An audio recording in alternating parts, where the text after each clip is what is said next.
Bonjour à tous, c'est Laura. J'espère que vous allez bien. J'ai choisi un lieu sympa pour filmer. J'espère que ça vous plaît. En tout cas, moi j'aime bien. Du coup, alors aujourd'hui, le sujet de la vidéo, je vais vous expliquer comment j'ai découvert mon identité de flamme jumelle, puis flamme jumelle universelle.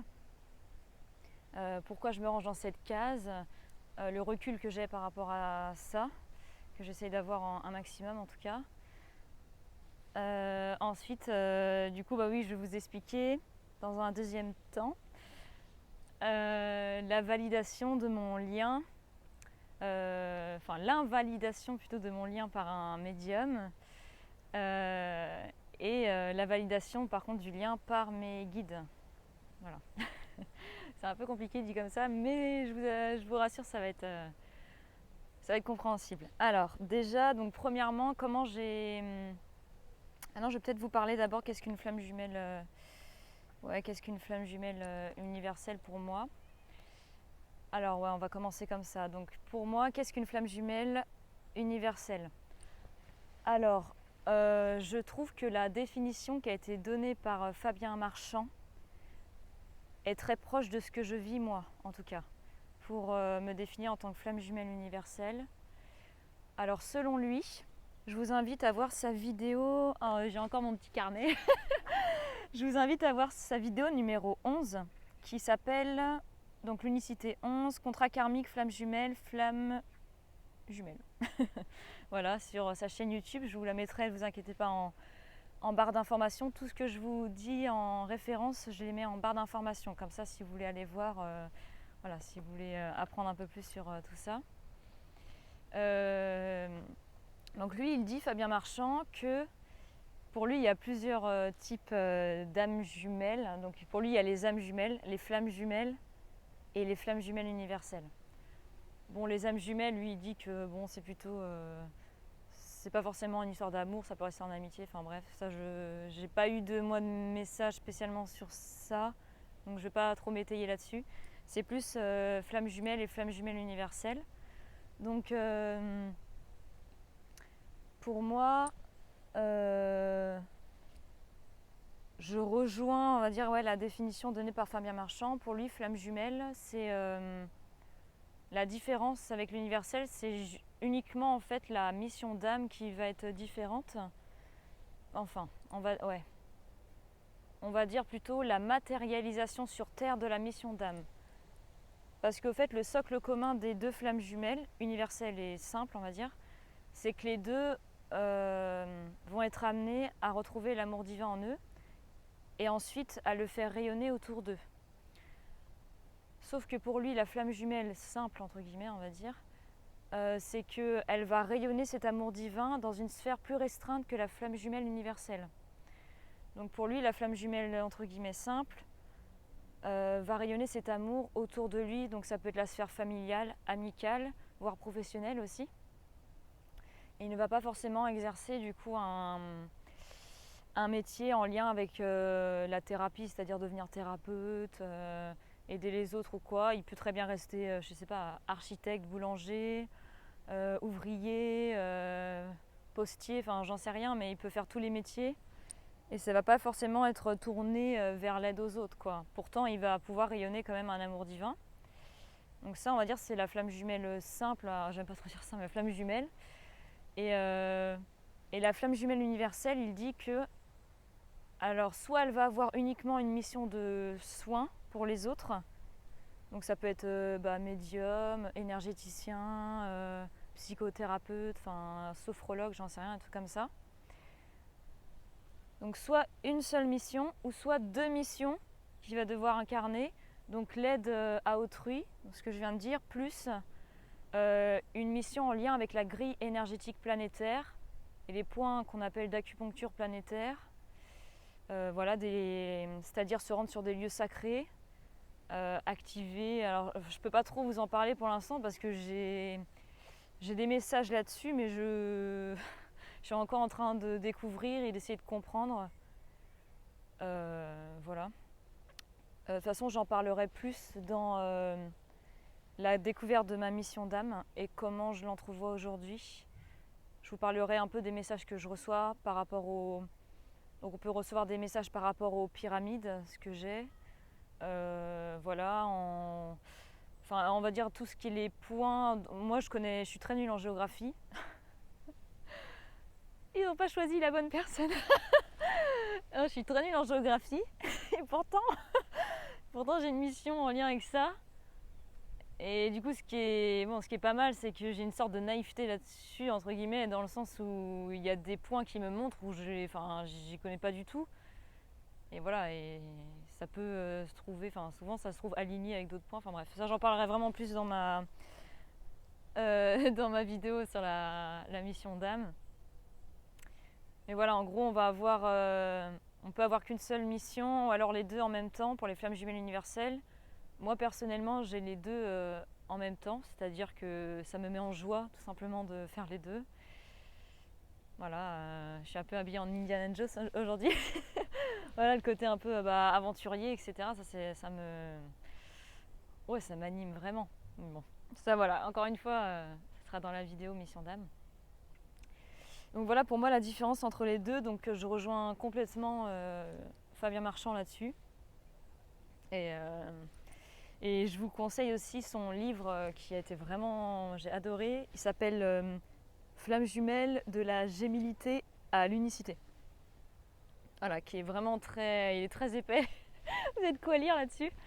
Et j'ai bien aimé son approche, son point de vue. Je vous invite à voir son site internet aussi, où il vous donne des clés pour essayer de voir si vous êtes dans une relation de flamme jumelle. Après, bon voilà, de la guidance de moi, ce que j'ai reçu, c'est que pour savoir si vous êtes dans une relation de flamme jumelle, chercher sur internet, ça va...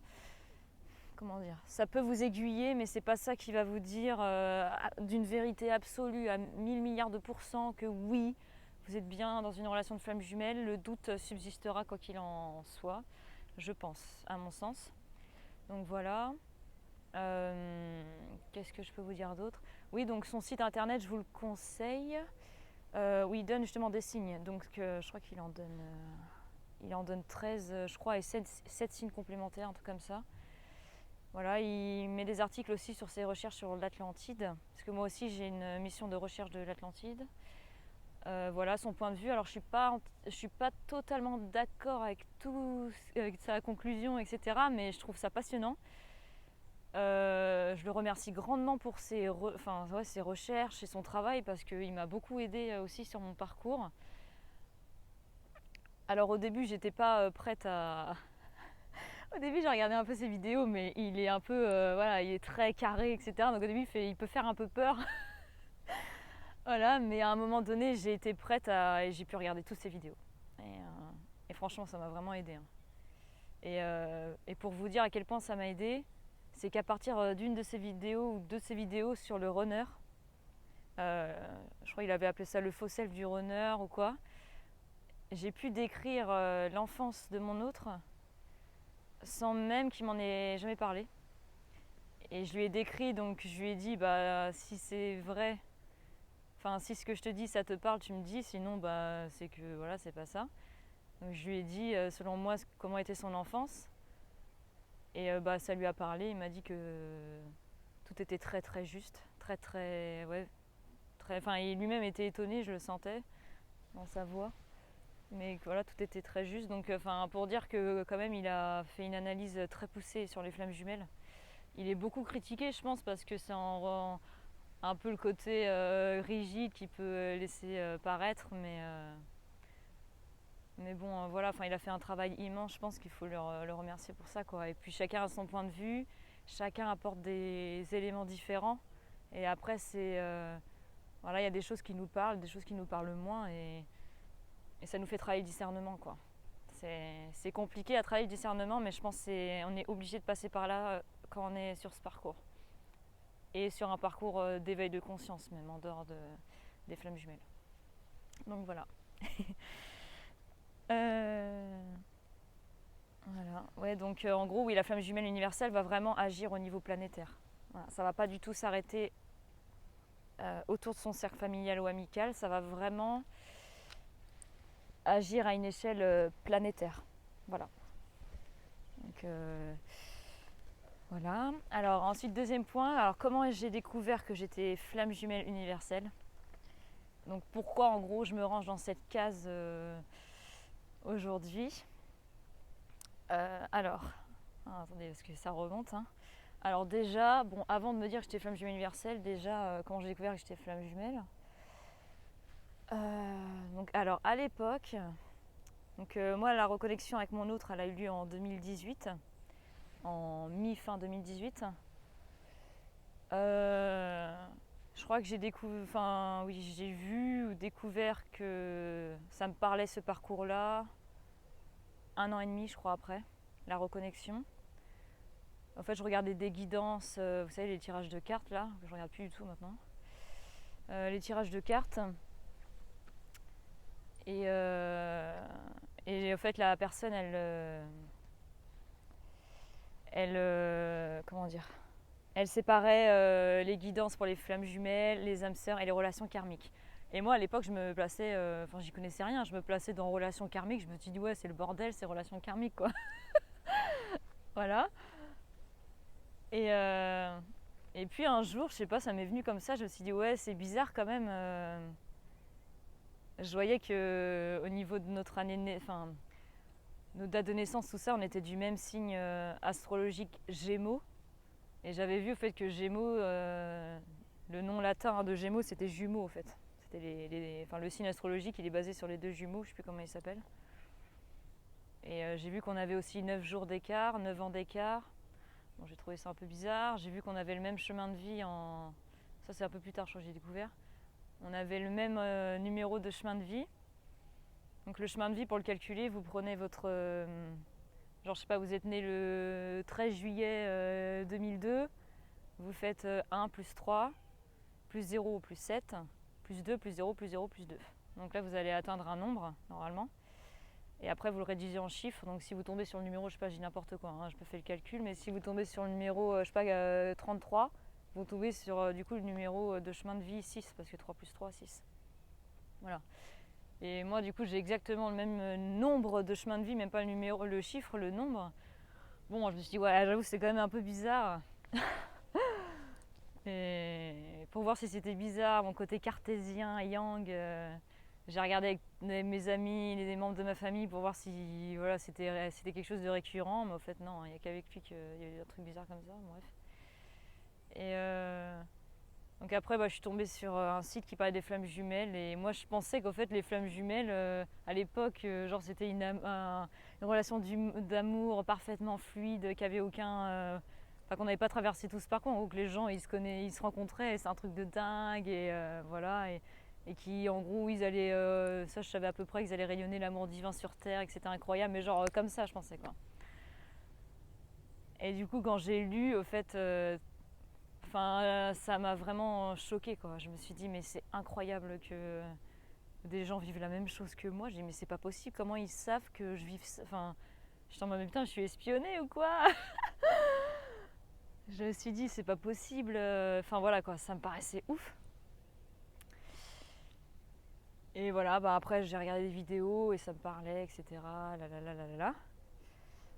Donc ça c'était une analyse mentale, hein. C'était pas dans, j'avais pas la révélation, enfin c'est pas comme après où c'était vraiment, voilà, où là je suis plus dans le cœur, etc. Mais à l'époque c'était beaucoup dans le mental où je me disais que, bon je pense que c'est comme ça qu'on découvre tous au début, c'est par le mental. Voilà, qu'on serait en tout cas sur ce parcours-là. Attendez, je regarde. Ouais, voilà. Alors après, du coup, j'ai essayé de tant bien que mal travailler sur moi. Mon autre a aussi travaillé sur lui. Voilà. Alors ensuite, c'était au premier confinement 2020. Donc c'était je sais plus, en avril, un truc comme ça. J'avais commandé le livre de Paul Chiarelli, le tome 1, qui s'appelle le Flamme jumelle universelle, le combat... Non, il s'appelle juste le Flamme jumelle universelle. Voilà. Le tome 1. Et au fait, je me disais, moi je suis pas... Enfin, j'avais regardé Flamme jumelle universelle, je me suis dit, mais non, moi je suis pas ça, moi j'ai une mission d'âme beaucoup plus restreinte au niveau du cercle, c'est pas possible. Enfin, je me suis jamais dit j'ai une mission d'âme au niveau planétaire, la grille énergétique, les pieds, enfin pas du tout, pas du tout, pas du tout.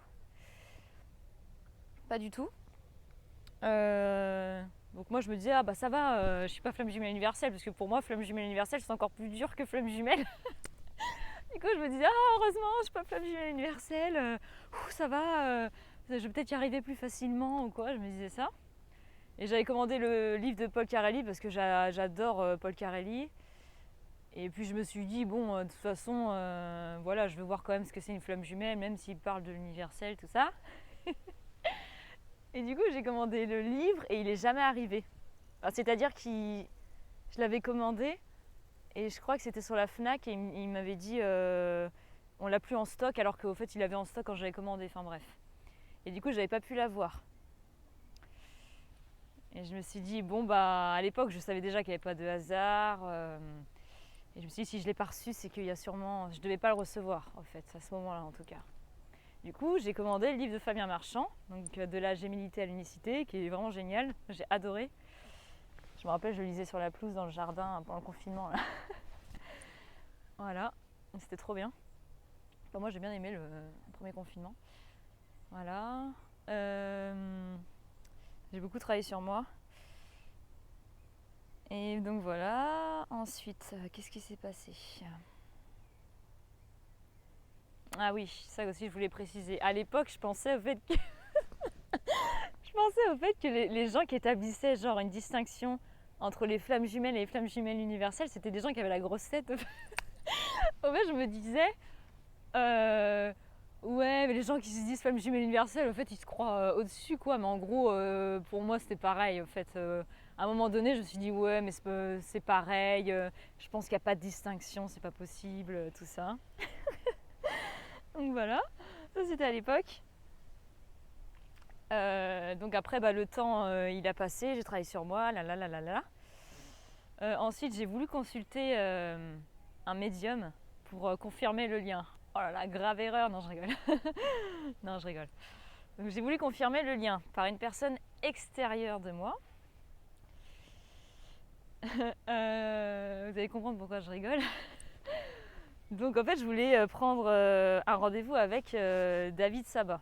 Parce que bah, je l'adore, j'aime beaucoup ce qu'il dit, je le sens très très aligné avec lui-même. Donc voilà, et sauf que bah, je pouvais pas prendre rendez-vous parce qu'il n'y avait plus de place et j'ai attendu au moins un mois et demi. Et je suis d'accord avec ce qu'il dit sur son site, c'est que si vous ne pouvez pas prendre rendez-vous avec moi, ce qu'il dit, c'est que je ne suis pas la personne que vous devez voir à ce moment-là, et ça je suis entièrement d'accord. C'est que quand les choses se font pas, c'est qu'elles ne devaient pas se faire, ça c'est clair. Donc du coup, bon, moi j'ai pas pris contact avec David Sabat, je ne pouvais pas. Donc je me suis rabattue sur un médium que j'aimais bien aussi, qui est Chris Varet, que j'aime beaucoup. Je vous mettrai sa chaîne aussi, hein, David Sabat et Chris Varet, qui sont tous les deux sur un parcours de flammes jumelles, si vous ne les connaissez pas, et qui font des vidéos voilà, sur YouTube, des guidances flammes jumelles ou quoi. Donc voilà, donc Chris Varet, bah, je l'aime beaucoup. Donc j'avais regardé ses vidéos, tout ça. J'ai réussi lui à avoir un contact avec lui, prendre rendez-vous. Ah, un avion.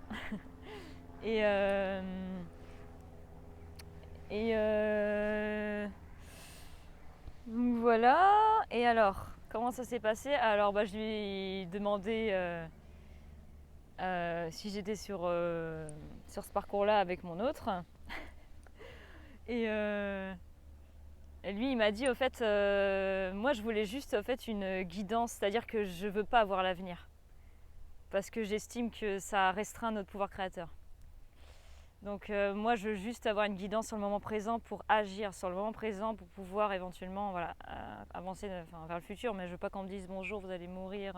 Enfin, aujourd'hui, je ne suis pas prête à entendre ça, quoi. Bonjour, vous allez mourir à telle date, bonjour, il va se passer ça, non. Mais bon, lui il disait bah oui, mais moi je fais j'ai des infos qui peuvent venir en voyance et tout ça. Je me suis dit bon bah allons-y quoi, parce que j'assume quoi. Donc voilà. Et donc il m'a dit que au début il m'a dit que c'était une relation karmique avec mon autre, c'était pas ma flamme jumelle. Ensuite, il a étayé un peu sur nous, etc. Ça correspond, tout ce qu'il a dit, ça correspond parfaitement. Ça correspond vraiment au parcours de flamme jumelle. Donc, il y a le côté yin, yang, les blessures, je sais plus tout ce qu'il a dit, mais avec la mer aussi. Enfin, tout correspond, mais au millimètre près. Et après, au fur et à mesure, il me disait, ah bah c'est une âme sœur. Mais il me l'a dit peut-être, je sais pas, vers la fin un peu. Et il me disait en gros, oui, en gros, c'était pas ma flamme jumelle, c'était une âme sœur, etc. Et je sais pas, moi, ça m'a. J'étais vraiment anéantie, quoi. Pour moi, c'était pas du tout ça, quoi. Enfin, ça me parlait vraiment pas. Et en fait, je comprenais pas qu'il voit pas, moi, ce que je voyais chez mon autre. Je me dis, mais comment il peut ne pas le voir, en fait, ce que moi je vois. Et du coup, ouais, ça a pas enfin, ça résonnait pas en moi sur ce qu'il disait sur relations karmiques, etc. Enfin, que c'était pas ma flamme jumelle, etc. Je me dis, c'est pas possible, quoi. C'est pas possible, j'ai tout ce travail, etc. Tout, enfin, je sais pas, je trouvais ça, je sais pas. Donc après, je suis tombée dans un mental exacerbé. Alors là, j'allais sur internet, je cherchais ce qu'il m'avait dit relation karmique. Après, il m'a dit âme sœur. Je me dis bon, je vais taper âme sœur karmique, peut-être que ça existe. Après, du coup, je regardais âme sœur karmique, je tombais sur des trucs. Je suis tombée dans un mental affolant, horrible. Où je dors. Enfin, c'est pas que je dormais plus, si je dormais, mais j'en pouvais plus, quoi. Franchement, j'en pouvais plus. Je trouvais pas les réponses. Plus je cherchais, mais moi je trouvais. Voilà. Hein. Comme le dit le Tao, pour trouver, il faut arrêter de chercher. Le Tao, en tout cas. Et donc voilà. Donc après, je me suis dit, bon, j'en ai marre. Et du coup, en fait, j'ai décidé d'acter la séparation avec mon autre. Parce que tout ce qu'il m'avait dit, Chris, pour moi, était vrai sur tout ce qu'il m'avait dit sur un peu les illusions, ouais, d'amour, d'attachement, etc. Nanana. Tout ça, pour moi, c'était juste. Donc, en fait, j'ai décidé d'acter, etc. Je crois que c'est 2 ou 3 jours après avoir... 2 jours ou même pas. Je crois que j'ai acté la séparation, c'était un vendredi soir. Et ensuite, tous les messages médiumniques. Alors là, j'ai été bombardée. C'était un bombardement énorme de messages médiumniques par les rêves. 2 jours après, je fais un rêve au fait où je monte à un escalier. Je reçois un appel téléphonique, c'est une voix d'un homme une voix que je connais pas, hein, et qui me dit tu es bien sur un parcours de flamme jumelle. Voilà ce qui va se passer. Donc il me raconte ce qui va se passer, je m'en souviens plus. Et il me dit en gros que je vais traverser des épreuves. Et après il me dit c'est bon, tu peux reprendre ton chemin maintenant. Ensuite dans le rêve je prends ma voiture. La voiture dans les rêves qui symbolise la conduite de votre vie. Voilà, je vais traverser des épreuves, etc. Je me dis oh ouais, ok. Quand je me réveille, je me souviens de ce rêve.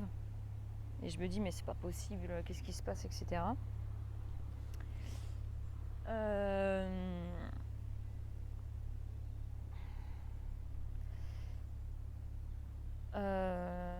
Ensuite, j'avais eu un autre rêve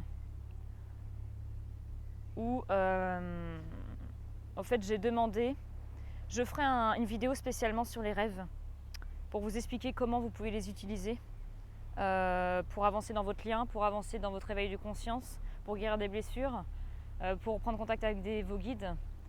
Donc je vous dirai, et votre âme. Je vous donnerai des clés, je ferai une vidéo spécialement là-dessus. Je ne veux pas trop m'étendre sur tous les types de rêves. Mais moi j'appelle ça un rêve médiumnique, c'est un rêve avec un guide. Parce que c'est une vibration qui est différente des autres types de rêves que je peux faire. Donc je crois que j'ai fait peut-être 3 rêves que j'appelle moi médiumniques, c'est-à-dire avec des guides ou quoi. L'autre rêve que j'ai fait en lien avec la confirmation du lien de flamme jumelle, avant de m'endormir, j'ai demandé à mes guides qui me montrent ma mission d'âme. Me faire vivre ma mission d'âme dans le rêve. Et donc ils m'ont montré que j'étais sur scène, je chantais. Et ils m'ont montré tout le parcours que j'allais traverser avec mon autre, toutes les étapes. À la fin, il y a bien à la fin de toutes les étapes que j'ai franchies avec lui, il y avait une réunion. On était tous les deux dans une salle blanche. C'était une énergie extrêmement pure. C'était incroyable. La blancheur de la salle était incroyablement lumineuse, mais pas du tout éblouissante. Et c'était tellement serein l'énergie, rien que quand j'y repense, c'était incroyable. Et donc voilà, donc, a priori il y aurait bien une réunion dans cette vie. En tout cas moi j'y crois. Et je crois en moi, en mon autre, en nos guides. Et je suis certaine qu'on va y arriver. Donc voilà.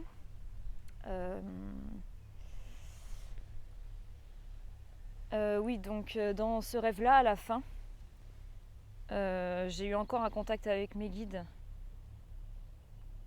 qui m'ont dit que, parce que voilà, ah oui, c'est ça que je voulais vous dire. En fait, j'étais en colère contre Chris Varey au début. Hein. Je me suis dit, mais c'est pas possible, comment il peut bafouer un tel lien. Enfin, moi, je sentais que c'était tellement sacré. Enfin, je sais pas sacré, mais ouais, enfin, j'arrive pas trop à expliquer. Mais je me suis dit, mais comment on peut bafouer un tel lien, c'est pas possible, etc. Et du coup, je ressentais surtout de la colère aussi vis-à-vis de mes guides. Parce que je me dis, mais comment vous pouvez vous m'avez trahi au fait. Je me dis, vous êtes passé par un médium, vous m'avez dit une information. Et ensuite, vous êtes passé par moi, vous m'avez dit totalement l'inverse. Et j'ai dit, mais pourquoi vous avez fait ça, quoi. Du coup, j'ai dit, mais je vous fais plus confiance, vous m'avez trahi. Je disais ça à mes guides. Hein. Je dis, ouais, vous m'avez trahi. Je ressentais une trahison énorme de la part de mes guides. Je me suis dit, c'est pas possible, quoi. Et du coup, je leur ai demandé pourquoi vous m'avez trahi. Enfin, moi, de ce que je disais trahi, mais c'est mon ego qui disait ça. Et du coup, là, ils m'ont montré, en fait, dans le rêve, au fait que... Qu'est-ce qu'ils m'ont dit ? Ils m'ont dit qu'il y avait eu un événement sacré déclencheur qui avait été permis par la source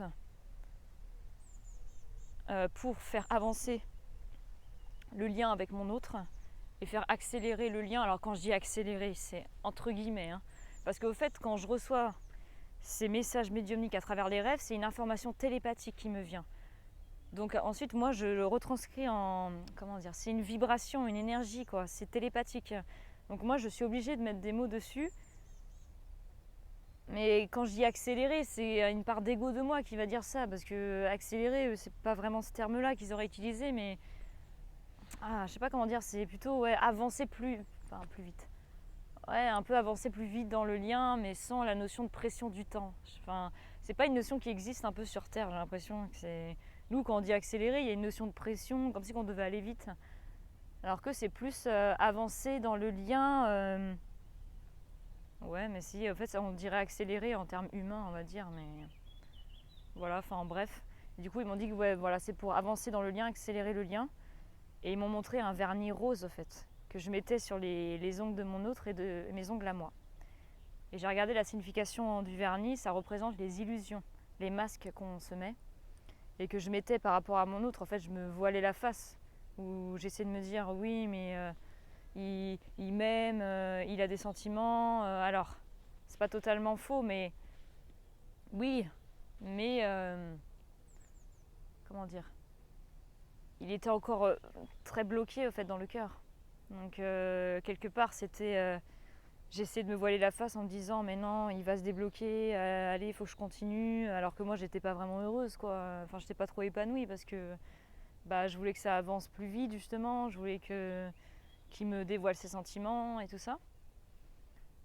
Et donc voilà. Donc au fait, ouais, ils m'ont dit en gros que je devais travailler sur ça. Et ils m'ont montré un vernis transparent à côté que je n'utilisais pas dans le rêve. Donc au fait que je devais utiliser le vernis transparent, c'est-à-dire la transparence, pour avancer dans le lien.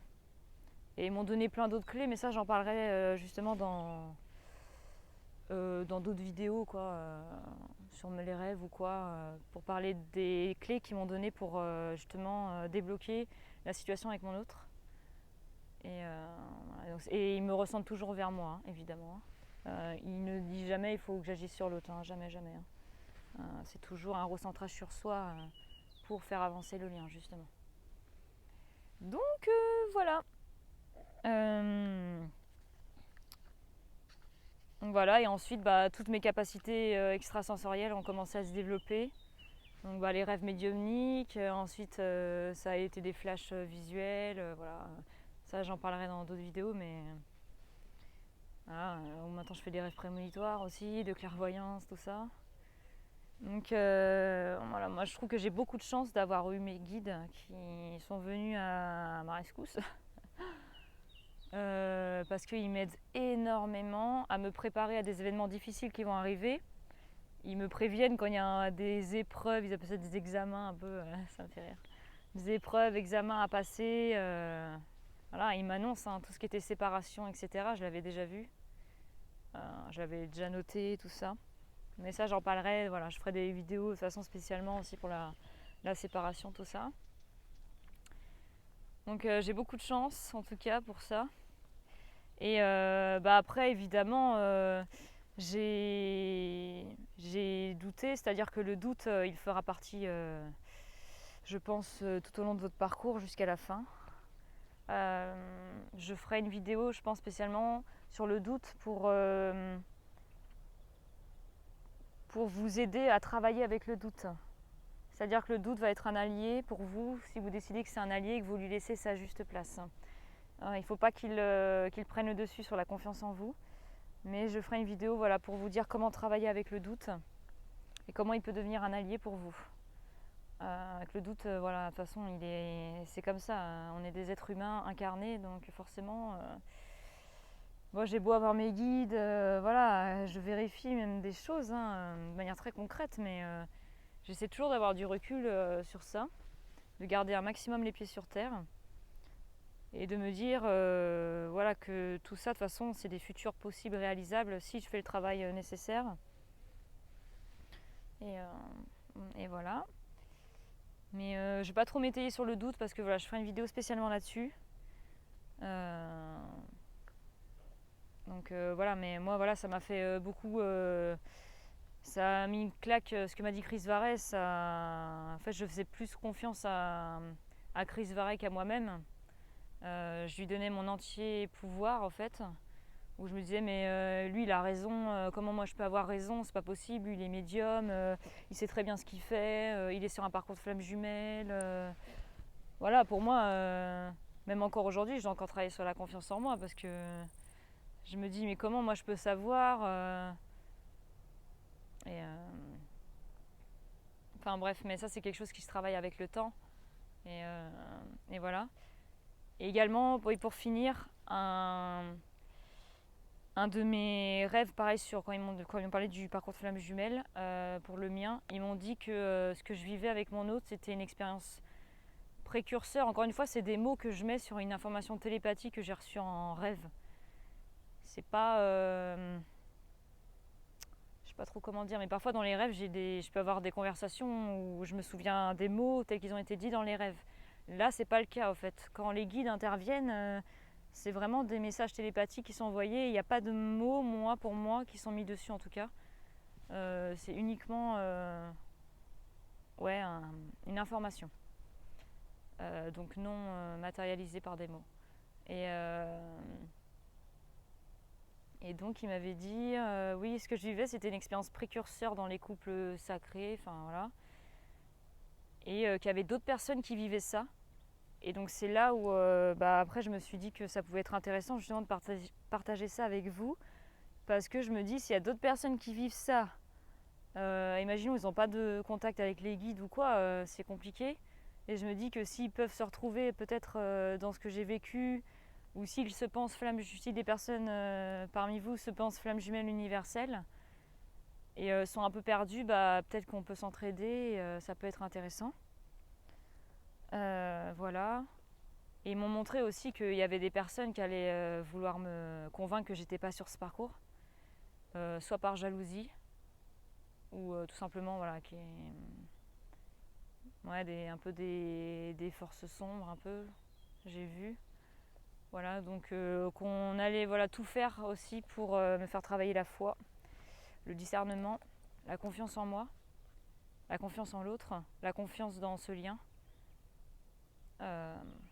Et c'est tout un travail de garder l'équilibre entre la confiance en soi, la foi, la confiance dans le lien et le recul, donc le doute. Pour ça, qu'est-ce qu'il faut faire? Travailler sur soi, développer la confiance en soi, revenir à soi, se dire que de toute façon, même sans l'autre, on peut survivre, on peut vivre de manière très heureuse et mettre ça en place pour faire baisser la pression du lien de flamme jumelle. On va dire, ouais, c'est ça un peu. Et ça va permettre un peu, je pense, de détendre en quelque sorte le lien et à l'autre ensuite de revenir par la suite, je pense. Ça, c'est mon point de vue actuel. Mais voilà, ce que 35 minutes de vidéo, je vais m'arrêter. J'espère que ça vous parle. Voilà, je ferai plein d'autres vidéos sur travailler avec le doute.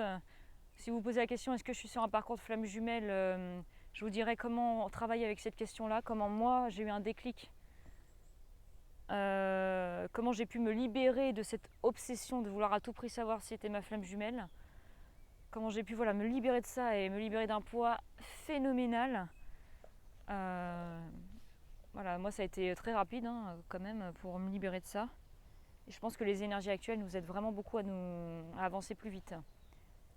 Donc je vous donnerai des clés pour ça, pour vous parler du doute, parler de la séparation, le rôle de la séparation, selon les messages que je peux recevoir là-dessus. Je ferai des vidéos aussi sur évidemment la découverte de ma mission d'âme. Je sais que ça intéresse beaucoup de gens. Comment découvrir sa mission d'âme, avec quel thérapeute j'ai travaillé. Voilà, et les messages que je peux avoir par rapport aux pyramides, aux alignements, aux sites sacrés. Voilà, c'est vraiment des trucs que j'adore. À chaque fois que j'ai un message, je remercie mes guides comme un enfant de 2 ans. Je leur dis merci de m'avoir donné un message, merci. Je suis trop contente, à chaque fois que j'ai un message là-dessus, j'adore. Donc voilà. Je vais vous laisser. Je pose mon petit carnet. Voilà, je suis trop contente de faire ces vidéos. En tout cas, j'adore faire ça, trouver des petits lieux sympas pour vous filmer. J'adore vraiment, vraiment. J'espère que ça vous plaît. J'aime trop faire ça. Donc voilà, je vous dis à très bientôt. Je vous remercie infiniment d'avoir regardé la vidéo. Voilà, n'hésitez pas à commenter si vous êtes flamme jumelle ou pas, peu importe, sur un parcours d'éveil de conscience. Moi, ça fait partie de ma mission d'âme aussi, plus tard, dès maintenant, mais je ne vais pas avoir la prétention de dire ça, mais d'éveiller les consciences et d'aider les gens sur ce parcours-là, en tout cas du peu que je sais aujourd'hui. Voilà, j'ai 27 ans et ça va évoluer et c'est ça qui est génial, quoi. C'est qu'on évolue tous, notre vérité peut évoluer. Il faut la laisser, faut lui laisser la place de pouvoir évoluer, donc ouvrir notre conscience, ouvrir notre cœur et voilà. Je vous aime fort, je vous remercie beaucoup, à bientôt, salut.